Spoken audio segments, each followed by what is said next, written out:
Overlap, ladies and gents. Did you watch it? If you didn't, don't worry, I'm going to fill you in. I watched episode 2 last night, the one in London. Episode 1 was in Ireland last week.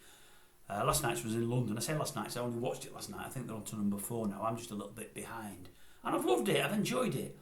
I think The Overlap is a continuation of a podcast done by Gary Neville that has been running for a good while now. And they've took this thing live, and it's himself, Jamie Carragher, and Roy Keane. And the 2 points from last night I'd like to discuss with you that I thought, first one I thought was good, and the second one was very, very funny. But I'm very surprised they aired it. I'm very surprised. I'll tell you in a minute. But yeah, the podcast of Neville's, I've never listened to it, so I don't know a lot about it. Don't mind Neville. I mean, I'm a United fan. That said, I get enough of him on a Sunday or a Monday. I mean, that's enough for me. I mean, he's even on the television today telling us how his latest hotel project is now going ahead and he's made some mistakes, but it's a £400 million project. It's going to put lots of people in work and put a lot of money into the local council's coffers. All well and good. But Mr. Socialist Gary, the big Labour supporter, I was thinking to myself, so he's always banging on about Labour, now he's a Labour man and he cares about the downtrodden and the people we know money. I'm surprised he does. He won't be bothered about anything, will he, when he's got £400 million projects on the go? But that's people, I suppose, and that's money. Anyway, back to The Overlap. So, I'm watching it last night. First thing that struck me, I noticed it last week in Ireland, but didn't take it in, but noticed it very much last night. When they introduced the three of them, Neville, Carragher and Keane, normally I think Neville comes out first because it's his baby, it's his show. Second comes out Carragher and third comes out Keane. And they give muted applause to Neville, muted applause to Carragher.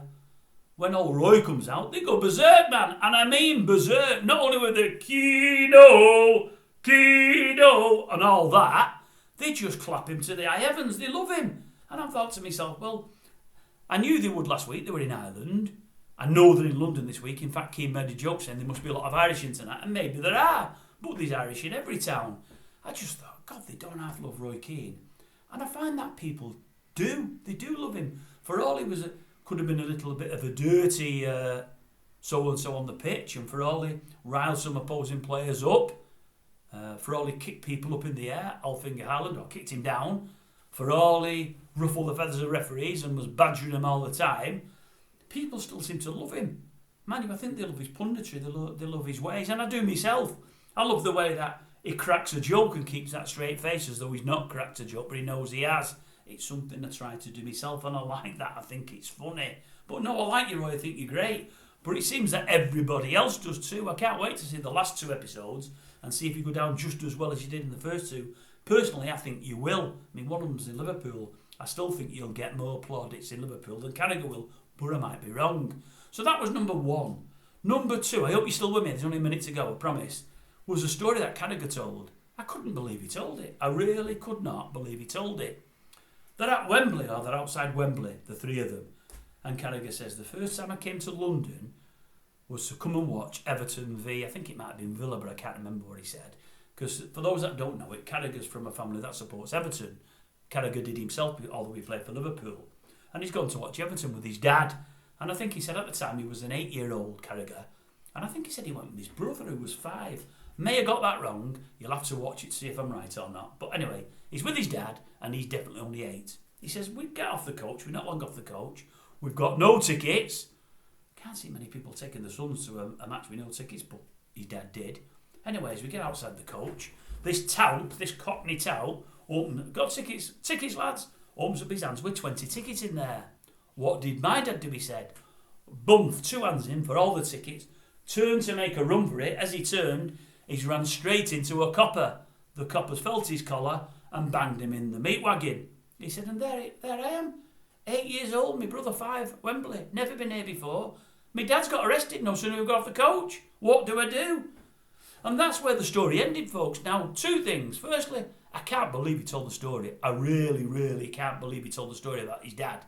Putting his dad down as a common and garden thief. I mean, we know the Scousers are around for nicking your hubcaps, but cup final tickets that aren't yours. 20 of them in one pop. You wouldn't normally hold your hands up to that, would you? Especially when you've got your sons with you. So that was number one. But number two, he didn't finish the story. He didn't tell us what happened. Did he get in over the gate? Did somebody off the coach take him in? Did somebody buy him tickets? Did somebody put him back on the coach? Did the coppers let his dad go 10 minutes later because they knew he'd left two sons there in the big smoke on their own? What happened? Jamie, if you're going to tell a story, tell the full story, man, not part of the story. I want to know what happened to the 8-year-old you. Obviously nothing bad happened to you, you're still here. But what happened, man? Why tell half a story? That's not very good, Jamie. You won't get a job in journalism, my son. Anyway, I can't believe his dad did it. I can't, honestly. I just can't believe his dad did it. What is it? Where's it been? How's it been brought up, Jamie?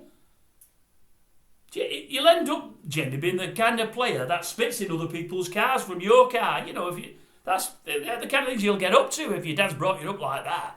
I can't believe you've admitted to that. I can't, honestly. So anyway, that's half a story. If anyone on here knows the end of the story, just let us know, because he didn't tell us last night. Didn't tell us at all. But I am surprised he told us about the story to start with. It's not something I'd be wanting to share, I wouldn't have thought.